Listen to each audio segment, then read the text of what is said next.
Okay, so we will do unsolved examples today क्योंकि last time हमने solve examples complete कर लिए थे. एक्सरसाइज एग्जांपल्स अभी आज स्टार्ट करना है, एक्सरसाइज न्यूमेरिकल्स. तो will start with question number 3. Question simple है.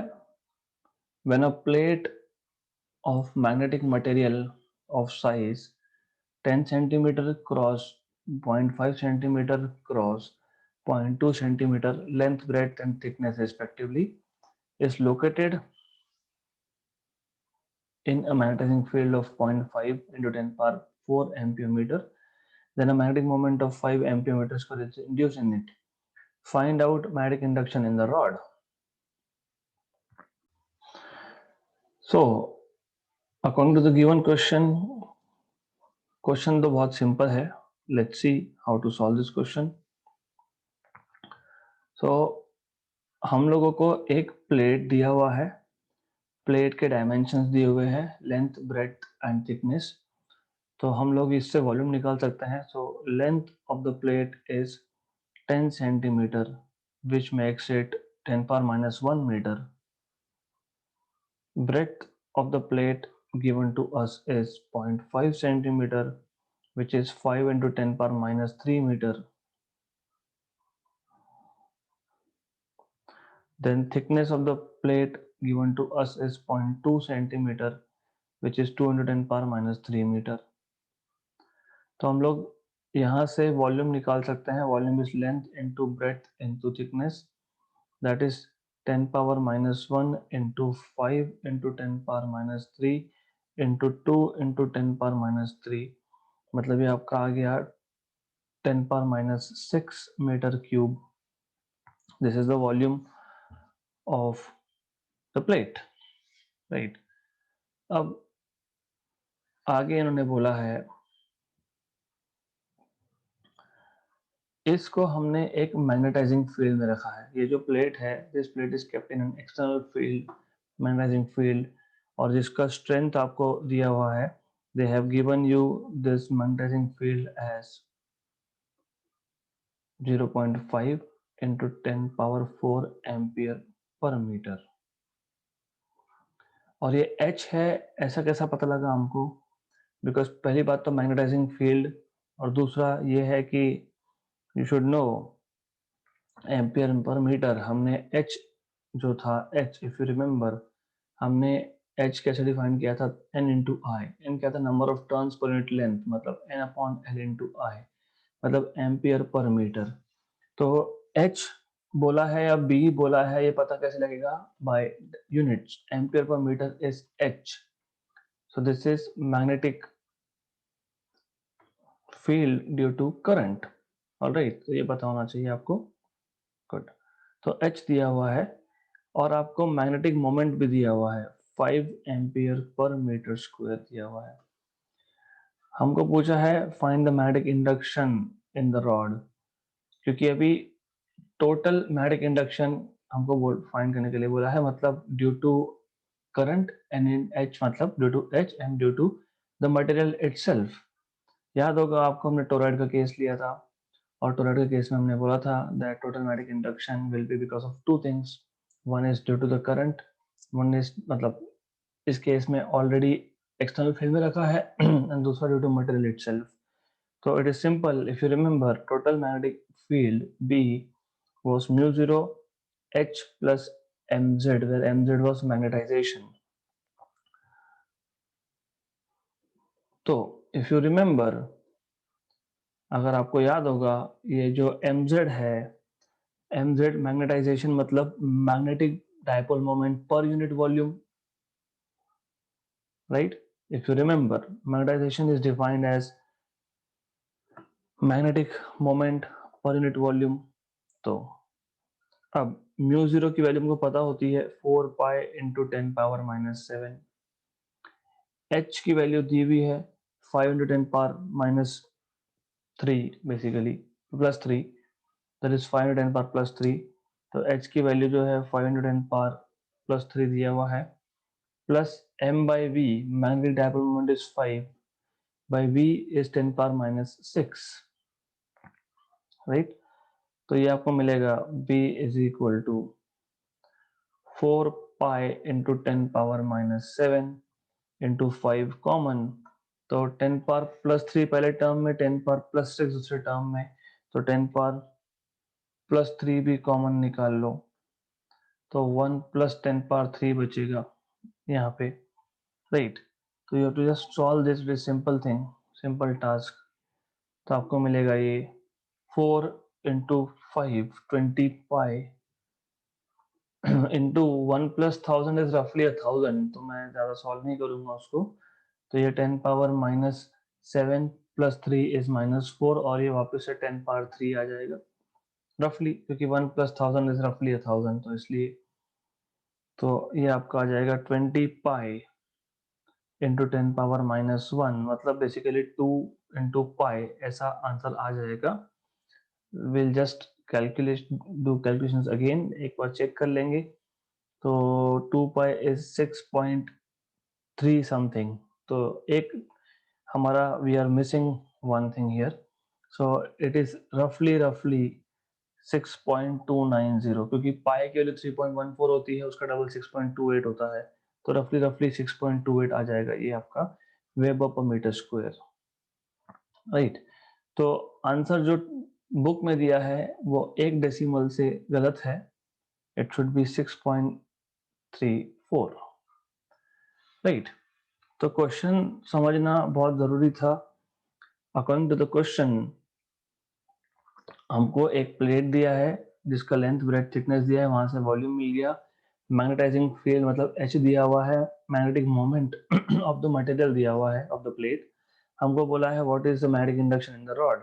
तुमको याद है magnetic induction is mu 0 into H plus mz, where mz is magnetization of the material, that is magnetic moment per unit volume। बस उसके बाद हमने सिर्फ कैलकुलेशंस किए हैं, सब्स्टिट्यूट किया वैल्यू एंड कैलकुलेशन की, that's it. So easy question. Next question, a rod of magnetic material of cross section 0.25 centimeter square is located in 4000 ampere per meter magnetization field. Magnetic flux passing through the rod is 25 into 10 power minus 6 Weber. Find out relative permeability, magnetic susceptibility and magnetization of the rod. So again, it is an easy question. In the given thing, you have been given a rod of magnetic material of cross section. तो आपको cross section मतलब area दिया है, and this is 0.25 centimetre square. इसको आप metre square में convert करो, so that will be 0.25 into 10 power minus centimetre का मीटर स्क्वायर में -4 हो जाएगा, तो overall 25 into 10 power minus 6 metre square आएगा ए। आपको H दिया हुआ है, that is 4000 ampere per metre, right. Magnetic flux आपको याद होगा, फ्लक्स हम डिनोट करते थे फाई से, और वो था B इंटू ए, ये पता होना चाहिए, हम आगे यूज करने वाले हैं उसको। फ्लक्स आपको दिया है 25 into 10 power minus 6 weber, okay. You are suppose to find out first relative permeability. तो आपको रिलेटिव परमिएबिलिटी फाइंड करना है, मतलब आपको म्यू आर फाइंड करना है, राइट।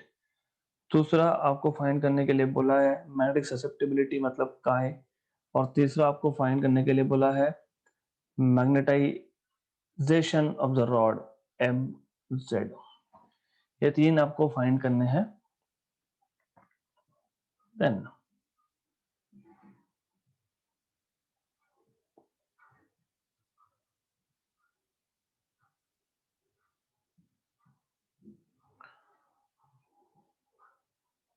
फॉर्मूला,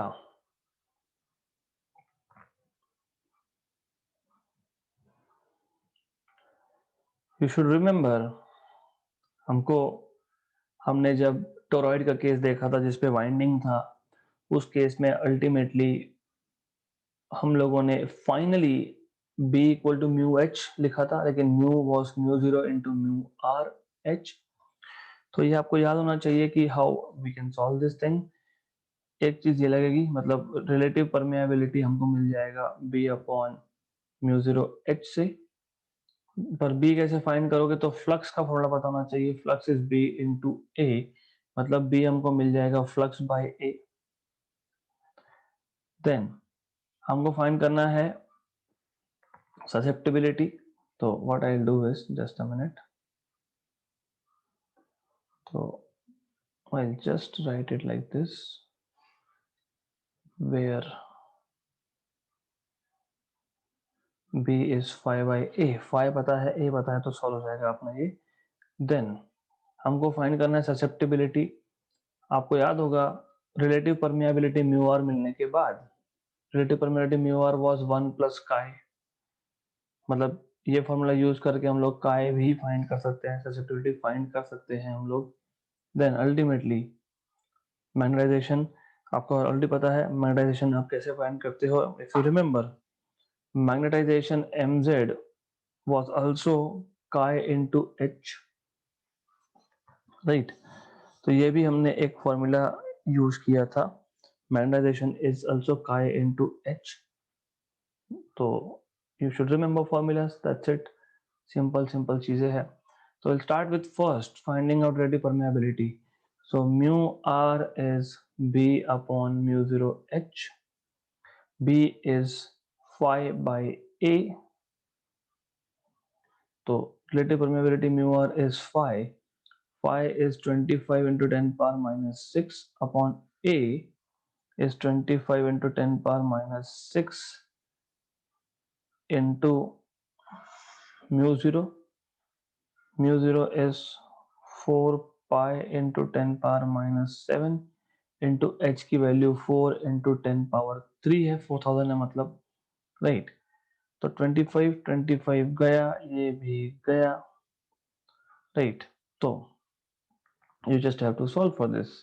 तो म्यू आर की value 16 pi into 10 power minus 4 होगा, उसको सॉल्व करना पड़ेगा। तो ultimately after solving this, because you have to do calculations, this turns out to be roughly 1 by 4 is 0.25, 1 by 16 is 0.25 into 0.25, 1 by 16, तो 1 by 16 pi, I'll do it on calculator but it should turn out nearly 199, roughly की बात कर रहा हूं मैं। So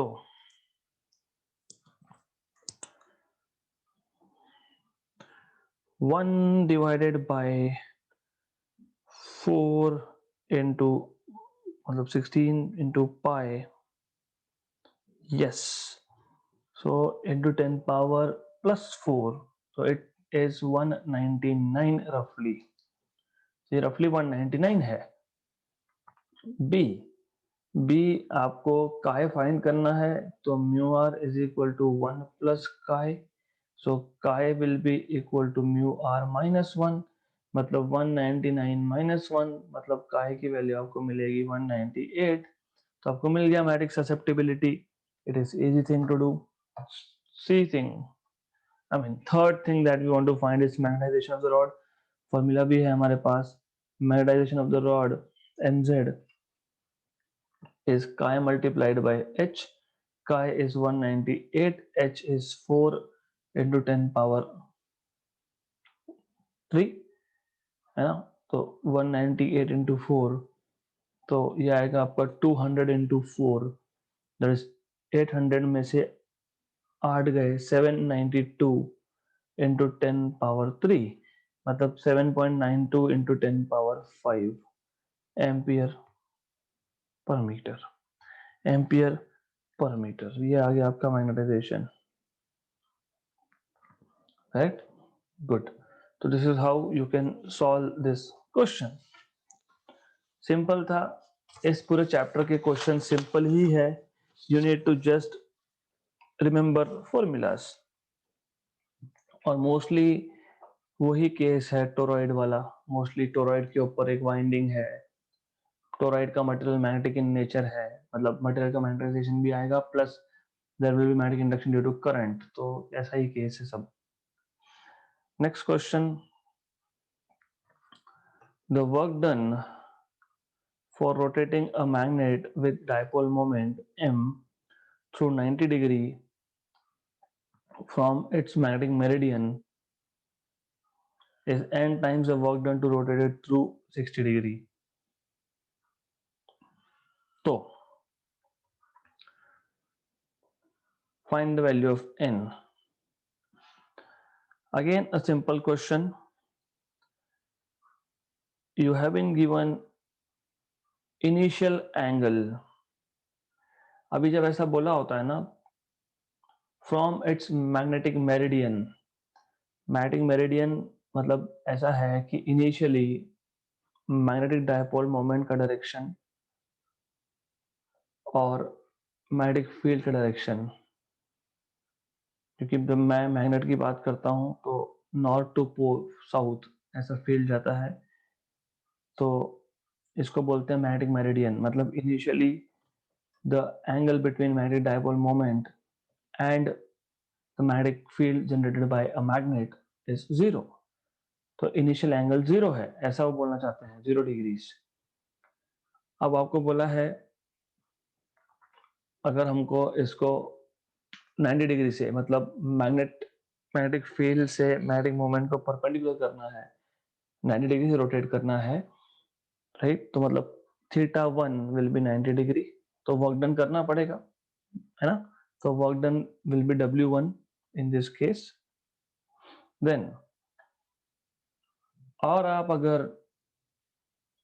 इस magnetic moment को या मैग्नेट को 60 डिग्री से रोटेट कर रहे हो तो भी वर्क डन करना पड़ेगा. तो work done W2, so W1 is n times of W2 ऐसा बोला है क्वेश्चन में. The work done for rotating a magnet with dipole moment m through 90 degree from its magnetic meridian is n times the work done to rotate it through 60 degree. यह क्वेश्चन जो है it is similar to potential energy of electric dipole. और मैंने आपको formula बताया भी है, potential energy of magnetic dipole का भी फॉर्मूला हमने देखा है, एग्जैक्टली सेम था. Electric dipole was PE cos theta 0 minus cos theta final. मैं लिख देता हूं. तो आपको फाइंड क्या करना है, सबसे पहले you are suppose to find out n. Formula अगर आपको याद होगा, पोटेंशियल एनर्जी या फिर work done in rotating an electric dipole was PE cos of initial angle minus cos of final angle. ये हमने ऑलरेडी डिराइव किया हुआ है. यहाँ पे मैग्नेटिक फील्ड नहीं है, यहाँ पे सॉरी इलेक्ट्रिक फील्ड नहीं है, यहाँ पे मैग्नेटिक फील्ड है. यहाँ पे इलेक्ट्रिक डायपोल नहीं है, यहाँ पे मैग्नेटिक डायपोल है. तो P की जगह पे M आएगा, मैग्नेटिक डायपोल आएगा moment, right. So you will have magnetic dipole moment there and electric field की जगह पे मैग्नेटिक फील्ड आएगा. तो ये फॉर्मूला हमने ऑलरेडी देखा है. देन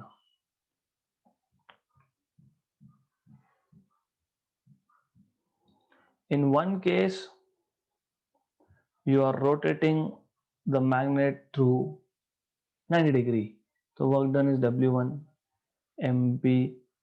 इनिशियल एंगल 0 है बोला है, माइनस फाइनल एंगल जो है 90 डिग्री है पहले केस में. तो ये आपको मिल जाएगा just MB cos 0 is 1 and cos 90 is 0. Case 2 में you are rotating from 0 to 60, तो initial angle 0 and final angle 60. cos 60 is half by the way, cos 0 is 1.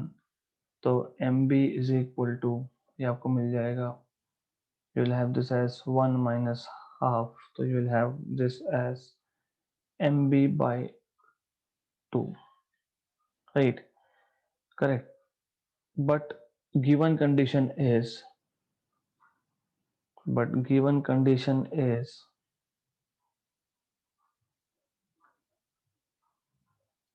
W1 is equal to n times of W2. So W1 is MB n and W2 is MB by 2. तो cancel cancel, M B, तो n is equal to 2। ये आपको मिल गया n की value. Right, this is how you are suppose to solve this question. यहाँ पे भी सिर्फ आपको बताना चाहिए what is the formula for work done और potential energy stored in a magnetic dipole of a magnetic dipole when it is kept in an external field। Next question. तो question बहुत सिंपल है। An electron in an atom is revolving around the nucleus in a circular orbit of radius 5 into 10 power minus 11 meter with a speed of 2 into 10 power 6 meter per second. Find the resultant orbital magnetic moment and angular momentum of the electron। You have been given charge on electron and mass of electron। तो easy question है ये भी। You have been given 1 radius of the orbit 5.3 into 10 power minus 11 meter, 2 speed of electron in that orbit 2 into 10 power 6 meter per second। Then you have been given charge on electron, that is 1.6 into 10 power minus 19 coulomb। Then you have been given what is mass of electron, that is 9.1 into 10 power minus 31 kilogram। You're supposed to find a first thing, that is magnetic resultant orbital magnetic moment, मतलब m orbital of course, and then you're supposed to find out angular momentum L, orbital angular momentum। Then if you remember, formula याद होने चाहिए। तो if you remember correctly, आपको याद होगा हमने m का फॉर्मूला कैसे बनाया था। हमने बोला था कि m जो होता है ये current into area of the loop होता है। करंट जो होता है चार्ज पर यूनिट टाइम, और एरिया ऑफ द लूप क्योंकि इलेक्ट्रॉन रिवॉल्व हो रहा है सर्कुलर ऑर्बिट में, तो एरिया पाई आर स्क्वायर होगा। और कैपिटल टी जो है ये टाइम पीरियड है। टाइम पीरियड मतलब इलेक्ट्रॉन को एक चक्कर कंप्लीट करने में जितना टाइम लगेगा, that is nothing but velocity. याद है ना, velocity is distance upon time. तो distance, velocity is distance upon time. तो time is distance upon velocity. Distance एक राउंड में 2 पाई आर कवर होता है अपॉन वेलोसिटी। तो ये आता है 2 pi R V pi R square. ये हमने ऑलरेडी डिराइव किया है, मैं सिर्फ रिपीट कर रहा हूँ। Pi pi cancel cancel cancel, E V R by 2। तो ये आपका बन जाता है मैग्नेटिक ऑर्बिटल मैग्नेटिक मोमेंट का फॉर्मूला। तो we had a revision now, already हमने किया हुआ है। तो m orbital magnetic dipole moment due to orbital motion is nothing but EVR by 2। Just बताया मैंने कैसे आता है ये। B एंगुलर मोमेंटम तो इजी है, इट इज MVR। आपको पता होना चाहिए एंगुलर मोमेंटम जो होता है दैट इज MVR। सिंपल सा फॉर्मूला है। So let's solve this now, it's easy. First m orbital is EVR by 2। We know what is E, 1.6 into 10 power minus 19, V is 2 into 10 power 6, and R is 5.3 into 10 power minus 11।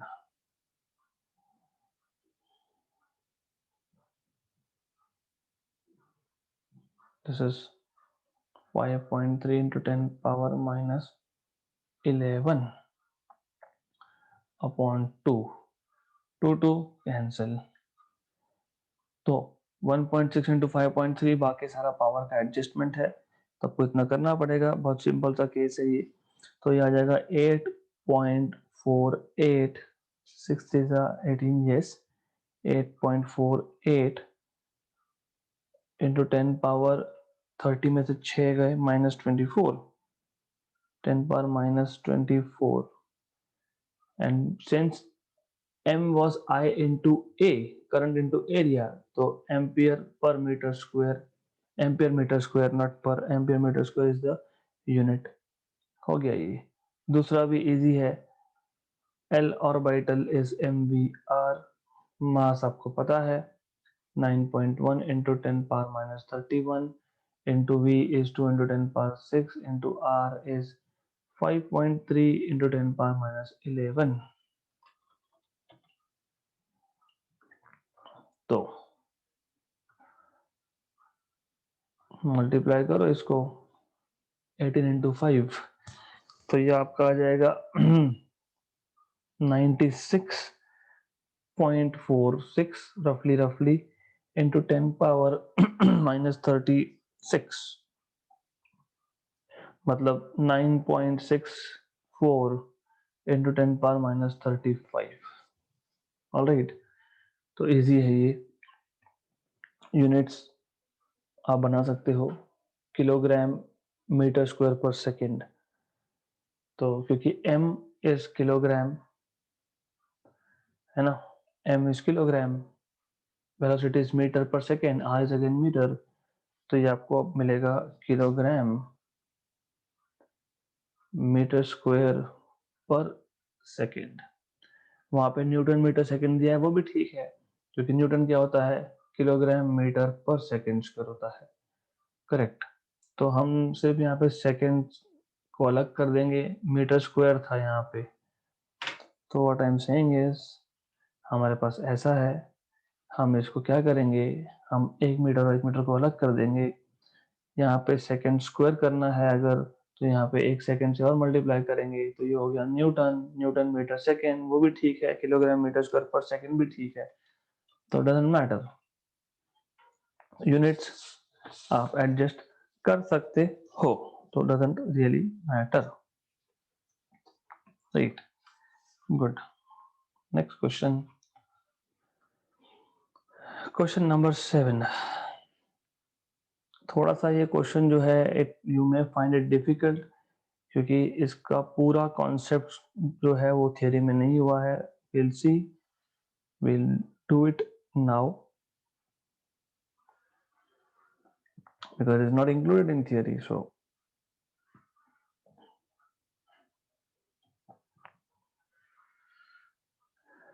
a paramagnetic gas has, हमारे पास एक paramagnetic gas है which has 2 into 10 power 26 atoms per meter cube।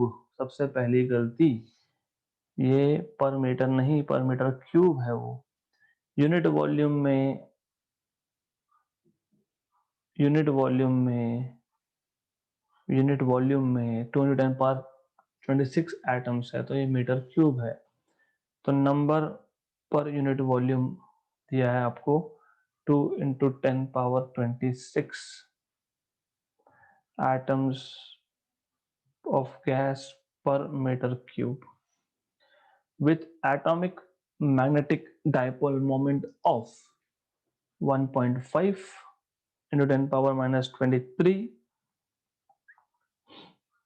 Ampere metre square, मतलब m for each atom is 1.5 into 10 power minus 23 ampere meter square. The gas is at 27 degree Celsius मतलब kelvin में convert करना compulsory होता है यहाँ पे, you have to, because SI unit is Kelvin, तो 27 plus 273 that is 300 Kelvin of temperature. You are supposed to find first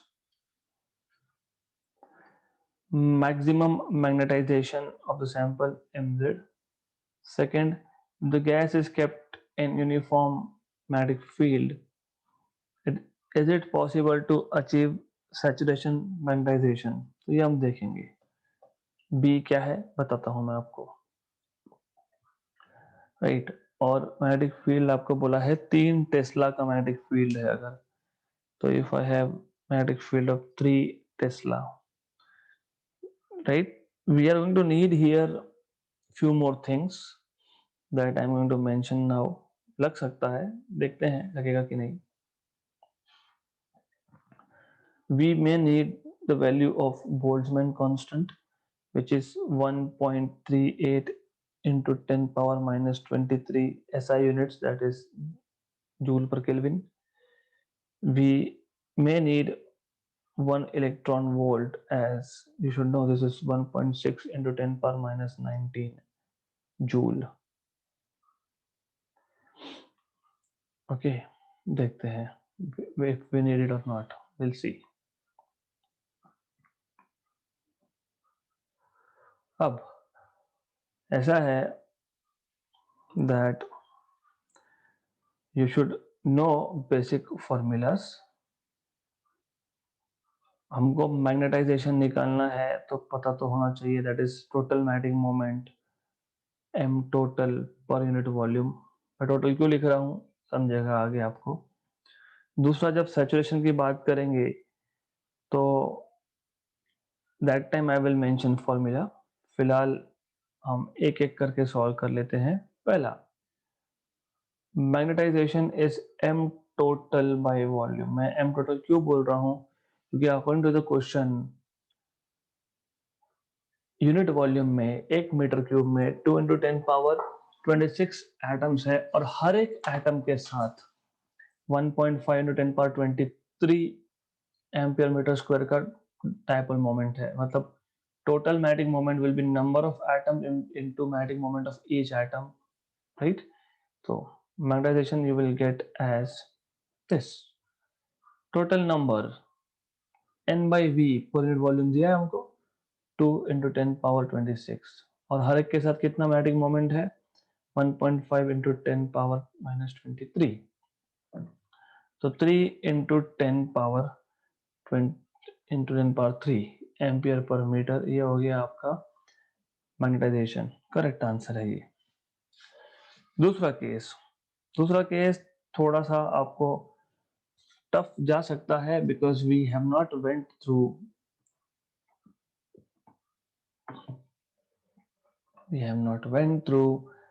the theory of it. So let's see step by step. Easy है ये. हमको पहले देखना है कि what is the maximum energy per atom. जैसे हमने अभी लिखा था एनर्जी के लिए, पोटेंशियल एनर्जी के लिए, that was mb cos of theta 0 minus cos of theta final. ये कहाँ से आता है तो ये आपको पहले पता होना चाहिए. So you have to read what is the energy of a magnetic dipole in an external field. So you are supposed to do it. क्योंकि मैं 2 बार बता चुका हूँ, मैं और एक बार बता सकता हूँ, लेकिन the idea is that you should know. That is important, क्योंकि आपको पता होना जरूरी है. तो maximum potential energy of a dipole, of a magnetic dipole,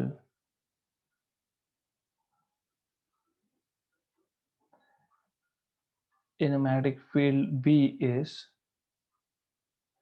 in a magnetic field B is U is equal to, maximum की बात चल रही है, U max is equal to minus mv cos of 180 degrees. ये self exercise है, please देख लेना. Minus m is 1.5. By the way cos of 180 is -1, तो माइनस माइनस प्लस 1, मतलब सिर्फ m भी आएगा ये. तो m की वैल्यू 1.5 इंटू 10 पावर माइनस 23, और मैग्नेटिक फील्ड कितना बोला है 3 टेस्ला. तो 3 into 1.5 is 4.5 into 10 power minus 23. ये हो गया आपका एनर्जी इन जूल. मुझे इसको ईवी में कन्वर्ट करना है अगर, तो मुझे इस नंबर को डिवाइड करना पड़ेगा with charge of electron. EV में कन्वर्ट करने के लिए तो मैं ईवी में कन्वर्ट करता हूं तो मुझे मिल जाता है 2.8, 1.6, 1.6, 3.2, 2.8 करेक्ट है, बिकॉज 45, 40 यस. तो ये आ जाएगा आपका 10⁻⁻4 eV। तो maximum potential energy that is 2.8 into 10⁻⁻4, correct, right. So अब हमको देखना है what is the average thermal energy. Just a minute, right. तो हम देख लेंगे एवरेज थर्मल एनर्जी। क्यों? क्योंकि उन्होंने they have mentioned something. Gas जो है वो 27 डिग्रीज पे, मतलब रूम टेम्परेचर पे है, तो सराउंडिंग से हीट मिल रहा होगा, मतलब गैस के पास थर्मल एनर्जी होगा। तो द एवरेज थर्मल एनर्जी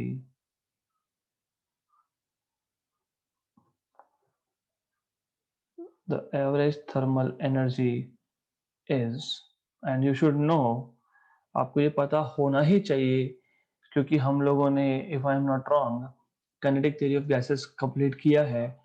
मैंने आपको बताया था एक, तो पहली बात एटॉमिक गैस है ये, है ना। इन्होंने बोला है कि उस गैस में एटम्स है, एटम्स, मॉलिक्यूल नहीं, मतलब एटॉमिक गैस है। आपको पता होना चाहिए एटॉमिक गैस के साथ कभी भी 3 डिग्रीज ऑफ फ्रीडम होते हैं, only translational degree of freedom 3। और आपको पता होना चाहिए, हमने ये किया था that with each degree of freedom there is half kBT energy. तो 3 डिग्री ऑफ फ्रीडम के साथ 3/2 केबीटी एनर्जी होती है, ये पता होना चाहिए आपको। So average thermal energy is 3/2 kBT. अगर ये आपको नहीं पता है तो you need to revise kinetic theory of gases. तो E is equal to 3/2 kBT, correct, where kB is Boltzmann constant. तो मैं E की वैल्यू निकाल लेता हूँ। 3/2 kB मैंने लिखा है 1.38 into 10⁻⁻23, टेम्परेचर 300 है। तो ये सॉल्व करोगे तो आपको मिलेगा overall, after solving this, 6.21 into 10⁻⁻21 joule. इसको जब मैं कन्वर्ट करूंगा ईवी में, तो 6.21 into 10⁻⁻21 divided by 1.6 into 10⁻⁻19 eV. तो हमको मिल जाएगा E is equal to 3.916, correct, into 10⁻⁻2 eV, right. तो ये थर्मल एनर्जी है, याद रखना, थर्मल एनर्जी है ये। So what we can say is, हम बोल सकते हैं कि थर्मल एनर्जी जो है, if you compare with maximum energy in an magnetic field 10⁻⁻4 और ये 10⁻⁻2, तो you can say therefore thermal energy possessed by gas is roughly 2 times maximum energy of electron in a magnetic field of the atoms basically, right, correct।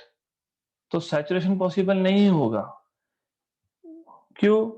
क्योंकि ज्यादा temperature चाहिए होगा saturation के लिए, right. So saturation is not possible. मैं बता देता हूँ वापस से, सैचुरेशन इज नॉट पॉसिबल। मैं क्वेश्चन का पूरा मतलब समझा देता हूँ आपको, क्योंकि ये इंपॉर्टेंट क्वेश्चन है इसलिए। Okay, so according to the question ऐसा है, पहला पार्ट तो कुछ है ही नहीं, सिंपल है। A magnetic paramagnetic gas has 2 into 10⁻26 atoms per meter cube with atomic magnetic moment, dipole moment of 1.5 to 10⁻⁻23 ampere per meter square each। हर एक atom के पास इतना डायपोल मोमेंट होगा, करेक्ट। नंबर ऑफ एटम्स पर unit volume n/v दिया हुआ है, right. आपको बोला है मैग्नेटाइजेशन निकालो, हमको पता है magnetization is total magnetic moment per unit volume, तो nm/v, करेक्ट, इजी। तो मैग्नेटाइजेशन निकालना तो डिफिकल्ट नहीं है। सेकेंड जो केस है, if the gas in this problem is kept in N uniform magnetic field of 3 Tesla. मैं डायग्राम से समझा देता हूं आपको।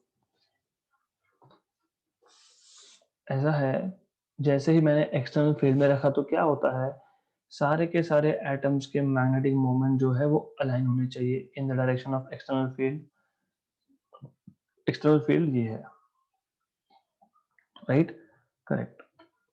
ये अच्छे से समझ लेना, ये अच्छे से समझ लेना। हमारा एक्सपेक्टेशन क्या होता है, जैसे ही हमने पैरामेटिक सब्सटेंस को एक्सटर्नल फील्ड में रखा, सारे के सारे dipole moment, atomic dipole moment align होने चाहिए, राइट? पर वो केस कौन सा था? हमने वहां पे ऐसा बोला नहीं था कि 27 डिग्री टेम्परेचर है या फिर 10 डिग्री टेम्परेचर है। तो द आइडिया इज दो चीजें, एक तो एक्सटर्नल फील्ड जो है वो डायपोल मोमेंट को अलाइन करने का कोशिश करेगा। दूसरा ये है कि because of the heat, 27 degree Celsius temperature, because of the temperature, the gas atoms will be in random motion। समझ में आ रहा है आपको कि because of the heat from the surrounding 27 degree, तो हम क्या करेंगे, हम ये देखेंगे कि एनर्जी ऑफ एटॉमिक डायपोल्स, हर एक एटॉमिक डायपोल का, मैग्नेटिक डायपोल का एनर्जी कितना है due to external field B, वो कितना आया, वो आया 2.8 इंटू 10 पावर माइनस 4। और थर्मल एनर्जी कितना है 3.9 इंटू 10 पावर माइनस 2। डोमिनेट कौन कर रहा है? थर्मल एनर्जी, क्योंकि थर्मल एनर्जी ज्यादा है। 10 power minus 2 is greater than 10 power minus 4। मतलब एक्सटर्नल मैग्नेटिक फील्ड जो है वो अलाइन करने की कोशिश तो कर रहा है, बट थर्मल एनर्जी ज्यादा है तो मैग्नेटिक मोमेंट्स अलाइन नहीं हो पा रहे हैं, they are randomly oriented, they are not able to align, right? मतलब सिर्फ कुछ ऐसे डायपोल मोमेंट होंगे जो फील्ड के डायरेक्शन में अलाइन हो जाएंगे, राइट? तो सैचुरेशन नहीं होगा। सैचुरेशन का मतलब क्या होता है? सैचुरेशन का मतलब ये होता है कि सारे के सारे डायपोल मोमेंट अलाइन हो गए, दैट इज सैचुरेशन। पर ऐसा हो रहा है क्या? नहीं। क्यों नहीं हो रहा है? थर्मल एनर्जी ज्यादा है, मतलब रैंडमनेस ज्यादा है कंपेयर टू एक ऑर्डरली पैटर्न। ऑर्डरली पैटर्न कौन प्रोड्यूस करने की कोशिश कर रहा है? External magnetic field. रैंडमनेस कौन दे रहा है? Thermal energy. तो क्योंकि थर्मल एनर्जी ज्यादा है, किससे किससे ज्यादा है? Energy due to external field. इसके लिए सारे के सारे magnetic moment they will not be able to align themselves.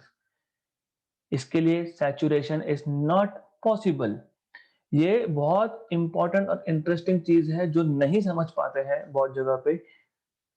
Because if you see, कहीं भी सोल्यूशन मिल गया अगर आपका, तो ये ऐसा ही बोलते हैं, वो बोलते हैं because thermal energy is 2 order more, मतलब 10 टू द पावर 2 का डिफरेंस है कंपेयर टू